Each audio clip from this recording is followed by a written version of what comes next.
Welcome to TFN News. I am your host Ali Jalo alongside Dauda Balde. And in the headlines, former presidential aspirant Marisok expressed frustration about Gambians not supporting Gambian businesses. Business owners along Kairaba Avenue talk about the negative impact of high rental costs. And former UDP campaign manager Mamadou Sawali is welcomed by members of APRC, NPP and NRP. Nigerian contingents on the ECOWAS mission in the Gambia engage in community service and medical outreach. And in the international front, Usman Sonko files to run for presidency without receiving necessary document from the Senegalese government.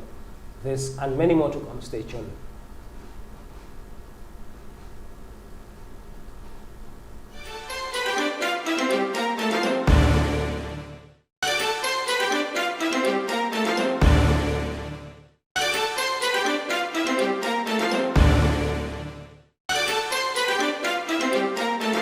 A lot of Gambian businessmen often complain about lack of support from fellow Gambians, which according to them, leads to premature demise of their businesses. Addressing these concerns, former presidential aspirant Marisok says Gambians saw limited support for their fellow businessmen.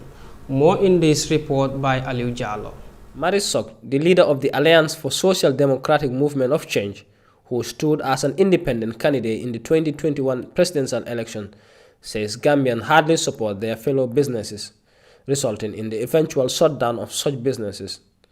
She expressed this view during the grand opening of Zion Restaurant, which is owned by Abdul Aziz Dixon. Gambians, we need to start supporting our own. You see, as politicians, and I will rub that in, we get blamed all the time. The head of state get blamed all the time, but we as people have to sometimes look into ourselves and start taking responsibility for our actions. And our action starts within ourselves in the community. Ms. Sox claims that some Gambian investors fall victim of scam by their fellow Gambians who lack loyalty. It's 95% Muslim. We all pray. We all thank the Almighty Allah all the time. But then what are you doing as an employee? Because lolu tamit dafa am aha.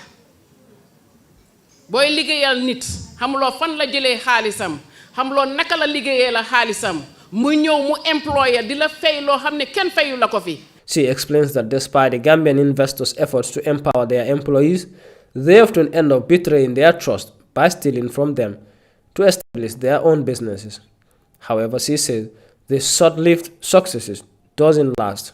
These friends that are going to work for people, let them begin to think about their beings, how to serve without stealing. How to serve without stealing. Now, when you work and the employer doesn't pay you, lolu aham la. Parce que ñaxa nga, liggéey nga, si njub, te fayut la. Waaye bu fekkee ne mu ngi laa fay weer bu dee bu nekk te nekkuloo di liggéey nga nekk di sàcca yow ax bu rëy nga enu. The politician advised young Gambians to be committed, strive for what they deserve, and support their compatriots. For the Fatu Network, I am Aliu Jallo.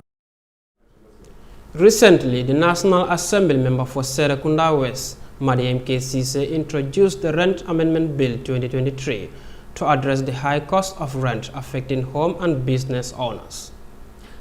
Earlier today, the Fatu Network traveled along Kairaba Avenue to engage business owners on how high cost of rent are affecting their business. Dauda Balde tells us more. Business operators in the Kairaba Avenue area of Gambia are grappling with a significant concern: soaring rental prices. Many find it challenging to cope with the expensive rent, impacting their daily sales. These operators are frequently held responsible by customers for high prices, unaware that these prices are driven by costly rent and the necessity to pay in foreign currencies. Mohamed Toure, a salesman at Tijania Fashion Shop, acknowledges the unusual nature of business due to the continued surge in rent prices, often required to be paid in foreign currencies. Basically, the way it's affecting our business is that it comes all the way to our prices, basically, because some of our our customers in the Gambia here basically are used to a particular price, which perhaps in the past few years things were not high as the way it seems now. So they adapt to that kind of system. And for now, us trying to make at least adjust our price just to cover our rent is affecting our business actually, and customers actually cannot understand. This sentiment is echoed by other business operators along Kairaba Avenue, who believe that conducting business in Gambia has become more challenging due to excessively high rental prices. Modulamin Kamara, the managing director of Marshall Security, clarifies that the burden of expensive rent affects businesses across all sectors. Due to the high cost of rent, they have to wind up their businesses because they cannot afford it anymore. I think the government should step in to look at various ways and means in order to have a solution to rent crisis in the Gambia, both residential, domestic, and also industrial or established businesses in the country. This challenging issue is leading to conflict between business owners and their customers. Majority of business operators agree that the rate of rent increase should be carefully considered to avoid bothering both tenants and landlords. They believe that finding a fair solution to this problem will benefit all parties involved. Mamadi Silla, a salesman at Buy Perfume on Carabao Avenue, is also affected by the crisis of low income resulting from high rent rates. Most of the shops on Carabao Avenue are paying rent in foreign currencies. We sell our products in dollars and pay our rent in foreign currencies. At the end of every year or 6 months, we are asked to pay in foreign currencies. It means we have to convert our dollars to foreign currencies, either dollar or euros. So obviously, it will have an impact on business right now. The continuous rise in rent costs significantly affects the price of various products, including food items, cosmetic, clothing, and accessories, among others. For TFN News, Dauda Bala. Business operators in the Kairaba Avenue. From that story there, we engaged Dauda on what has you actually get after visiting most of these business owners along the Kairaba Avenue. We understand that the Kairaba Avenue is one of the biggest and the most expensive streets so far in the Gambia. Tell us, what are some of the impressions that you got from the faces of these businessmen? Well, thank you very much. As you alluded, that Kairaba Avenue is one of the busiest, and every investor would like to have a shop over there. But the challenges over time are just the high cost of rent. Because even though Gambia, we have laws that prohibit landlords to request rent payment on foreign currency, but they still exist.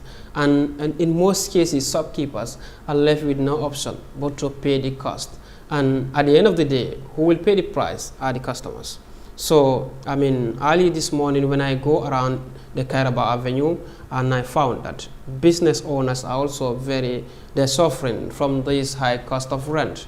Imagine you operating a business and you are collecting money from the customers in dollars, and at the end of the month, you are asked to pay in foreign currency, meaning that you have to convert the dollars you have into foreign currency, either dollar, euro, or pound. So it's really affecting business operators, and we have seen a rent amendment bill has been tabled at the National Assembly. I hope that the parliamentarians will consider this bill and they should enforce the law. We have several good laws in this country, but the enforcement is a problem. Imagine for how long we have this the act that prohibits landlords from collecting foreign currency from tenants, but how enforceable are these? I think we need laws and we need to enforce the laws, because don't you think it's the political will that is actually lacking us, in terms of enforcing these laws, or is it the Maslahat syndrome that is also? Well, I can say it is one side. In one side is the lack of political will, but in the other side is lack of awareness. As a tenant, you need to understand your rights. Rights are things that you don't have to compromise. Even though if I need a house, but the law said I should pay in dollars because I'm in the Gambia. But if I don't know that about the law said I should pay in dollars, do you wait for the police to come and enforce the law in the house? And sometimes also these things, there are push factors, because people just want to acquire this place. and they don't consider the consequences that may come along the way. They just want to get this place. Let's say you want to buy a car and you have the price.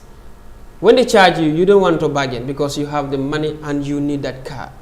Without knowing that if you buy it at this price, it's not the actual price, you should bargain. And this is affecting people who are going to purchase these items in either food items, accessories, clothing, and other things. It's just the price will escalate day in, day out, as long as we don't enforce the laws that govern some of these things in the country.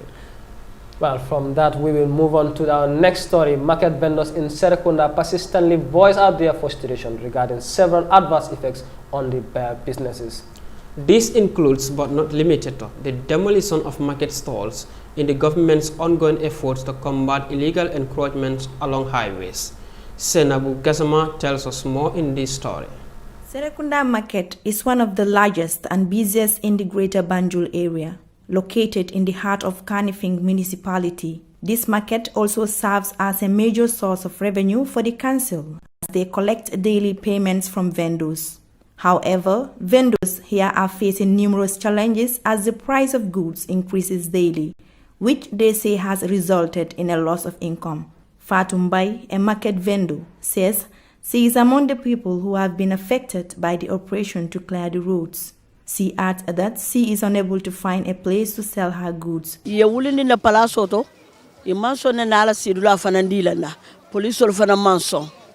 Imari bedi ngole ba lonki dilala, iba karamungo jola, iba danyuno kele ka sanda paso masi, hani kada paso di min. Oba taibo ko tungu fana palas table ko jang. Police ol bambaila, police ol bantol baila. Bakas kilo me nyanta wafla tilikiling. Tilulul abebulo ko yala na fata wolale. Ntolba de maro nyinla ye makoy palasoto fons man dimbal be sambala ku nyame dami ntolba don ne nyine kara mo da ba koleari sai mo be ka fule ye do samba private kara moto sai yo private kara mo ya jo ye lonki diala woni su ko na hajol man kilin ye da pasoke ajibe da ba koleari nel. She urges the government to intervene and help vulnerable vendors like her find better alternatives where they can continue their businesses, as their survival depends on the income they make. Madam J, another vendor, highlights similar challenges and emphasizes that she is not making any profit lately due to the high price of goods.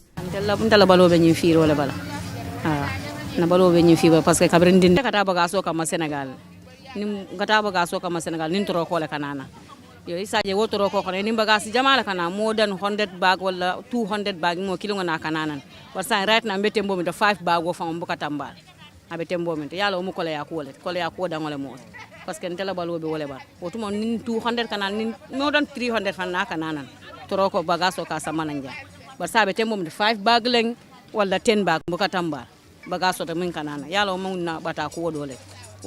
Njonji Hydra explains that the market is currently divided into two and they hardly get customers, making it a challenge for them to run their businesses smoothly, as many customers are mainly sila marsa be dinkra fulalot marsa be kolearin lumo be jana jam marse be jabari jam fa mol say mol ye ko di jannari fi robu kata fi robe kolearin bakaso da koleat say ne bakaso ta da kolenol abe bulo kono ibuka kiliyane nyala ma je o mu ku kolem balet se si akuna biri sera fatil boy o so moy murna ko tek ata nyakile o nyam fi robe ben nyanta duna wal kada ta dinkra kilen o kol. A meat seller also complains of high price of meat leading to low daily sales. Nda sometimes jani ba for 10 o time on ga jiwo saba because wo da ba so ne aren keme saba ke ba da fula $250 hanga subo ka sanu o time o akatari yale mo ko sula wa santa ba serina 350 400 is too costly.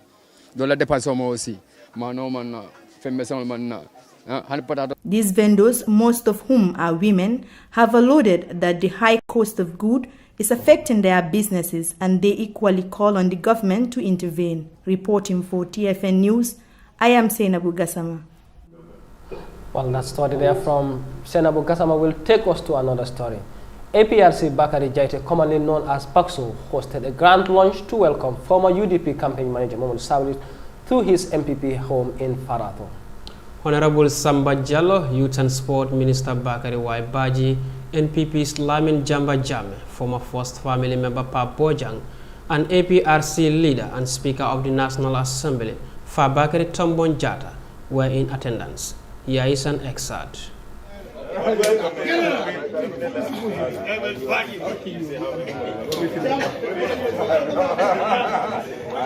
Exploit in the buildings.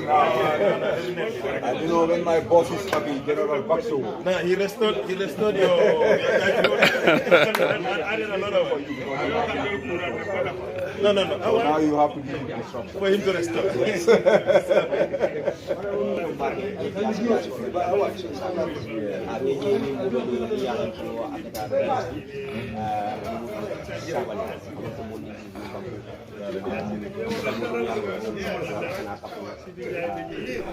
Well, Mr. Jallo, from that short excerpt, you've seen the reunification between two individuals who were rivals during the local government election.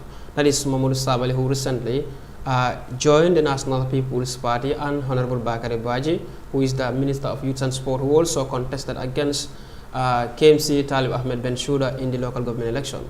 What do you make of from this reunification organized by Bakary and General Baksho? Well, I believe that Sabally made his choice, and in politics there is no permanent enemy, and also there is no permanent friendship. It's a constitutional right for you to belong to associate yourself to any party. So Sabally haven't decided to actually join the MPP. It does not serve as a surprise. Remember, he at one time aligned himself to MPP shortly when Barrow just came in, you know, and then left. And Bakso, being an APRC member, a bona fide and loyal member of the APRC, you know, shows that they had a long bond, because Sabally is somebody who enjoyed all the privileges under the APRC, you know, serving as Secretary General and also Head of Civil Service. So, I mean, and also Director of GRTS, and then at the same time Daily Observer. So you could see the connection, it's been long. It's just a little detachment, and all of a sudden they reunited. So I don't think it should be a surprising move for any other person. So it is choice to go back. Do you think it was a smart move to reunify these two people who were rivals?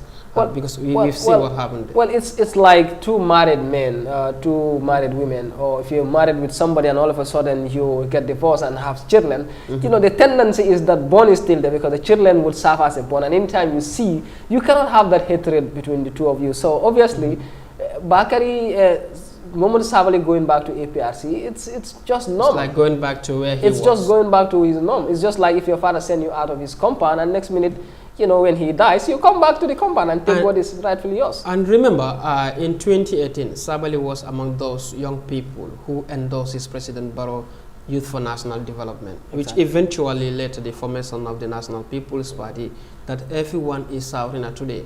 So, were you surprised to see Sabally after 4 years joining the National People's Party? Like I said, it's not a surprise, obviously. He had contributed, he had formed. I mean, the Janet Commission was one of the things that actually brought that rift between him and the MPP.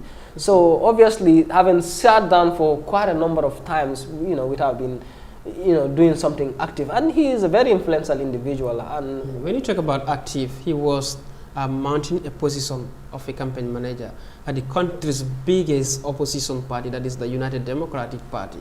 I think he has a lot of things to do if it is about activities.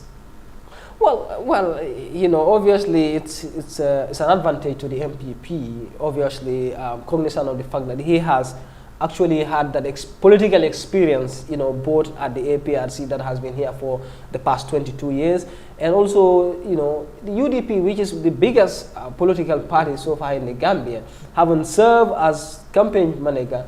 Obviously, it goes a long way to show that he really deserves the position to move. And then, like I said, it's not surprising if he goes back.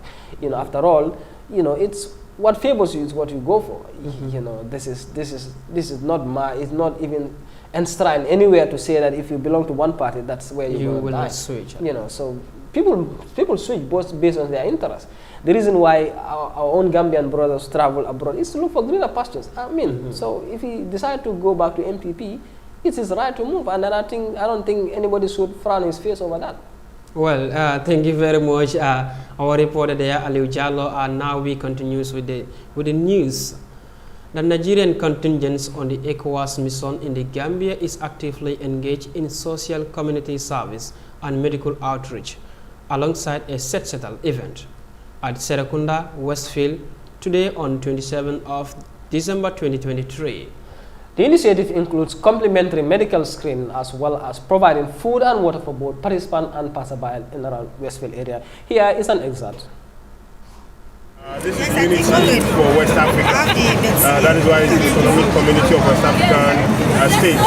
So Nigeria being in Gambia today is another form of that kind of unity that we see in West Africa today. ECOWAS, like I said, is a symbol of democracy.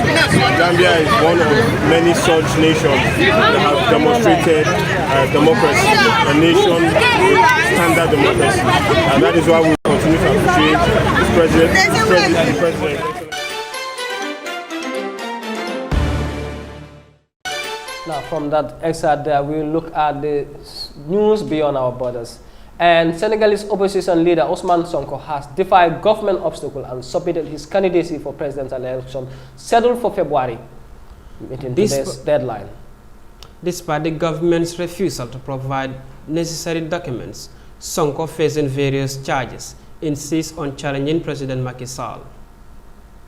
The disbanded opposition party report that another incarceration figure besides Sonko, Basiru Jom Faye, has also filed to apply to run. Here is an excerpt. 79 candidates, including key figures like Prime Minister Amadou Ba and imprisoned opposition leader Ousmane Sonko, have now registered for Senegal's February 2024 presidential election. President Macky Sall won't seek re-elections. The Constitutional Council will release the final candidate list by January 20. Pre-campaign activities being scheduled for January 5th, with official campaign starting on February 4th, 2024. I think, Mr. Jallo, that's going to be very interesting. I mean, looking at how Senegal, Ousmane Sonko, like we say, is the embattled politician, opposition leader. He has gone into several hurdles in trying to register from one court case to another. And now that he is still on the line, the context in the February 2024 presidential election in Senegal. So what do you make up from this? Well, I think it's going to be an interesting battle out there, cognizant of the fact that he's still insisting to vie for election despite the approval from the government. And we also commend President Macky Sall for actually resigning and not seeking re-election. That is a great move so far. And I think if other presidential candidates or presidents, sitting presidents, trend on that path, well, we will not be having these counter coups all the time. You know, I think overstaying is something else. Take your chance and allow somebody to also come and play his part. You can do it all. This is not a family legacy. You just have to come and go. But I mean, for the issue of Sonko, he has a long way to go. You know, his battle with Macky Sall has long started, and you know, I mean, his campaign sometimes could be a little bit radical in the sense that, you know, he wants to take things in his own way without having to wait for the government. I mean, interesting. We have several candidates who are interested in holding the Senegalese top position, which is the presidency in 2024. We have the likes of Amadou Ba, who is the Prime Minister, and also Basiru. These are all prominent figures who are going to contest against the opposition figure, Ousmane Sonko, in the Senegalese presidential election in 2024. How do you perceive this race? Well, I think Sonko has been the biggest nightmare so far, you know, for President Macky Sall, and the government is actually doing everything to getting him off the list. But you know, we have seen what the importance of having an independent judiciary. If the judiciary is independent, you know, no matter how tough the battle is, they will always take their strike. And we've seen, you know, their significant move in trying to make sure that Sonko is reinstated back to the voter list. I mean, now whether he's going to be included by the government, the independent body, is yet to be mentioned. We'll wait for the new year to come. And Sonko is a young person who has the backing of the young people, which is a threat to the current ruling party. But I think he is considered a threat, right? Yeah, he is considered. Is it a threat or is considered a threat? He is considered a threat so far. I mean, if you look at Africa, the landscape, we have a lot of young people, and they constitute the highest population. And if you have the support of the young people, obviously there is greater chance for you. But I mean, I'm not in support of the way he moves with his radical approach to things. I mean, he needs to be a little bit diplomatic, you know, and allow, you know, due procedures to take place. I mean, looking at Senegal in the previous month, before Macky Sall could announce that he is not seeking re-election, there was chaos in Senegal in every week. Do you think, I mean, allowing Sonko to contest mean allowing peace to prevail in Senegal? Well, I think that would definitely mean allowing peace to contest, because we've seen when he was actually arrested, you know, the number of lives that were lost, the properties that were damaged were just too much. And Macky Sall is really a leader. I mean, as a leader, you just have to, you know, consider these things and allow peace to reign. And he has taken the strike when he made the announcement that he's not seeking for re-election. You know, we have seen peace at least regained back in Senegal, which was actually a good move. So allowing Sonko to vie means allowing peace to prevail, because at the end of the day, it's the Senegalese people that are going to decide who is going to be their next leader. I mean, Aliou, thank you very much from that great analysis from Ali Jallo. We will now go for a short break, and when we come back, we give you a wrap news. Well, that was all we have for you. Time is not the essence, and do join us next time, the same time and same frequency with me. Do have a wonderful evening. Thank you.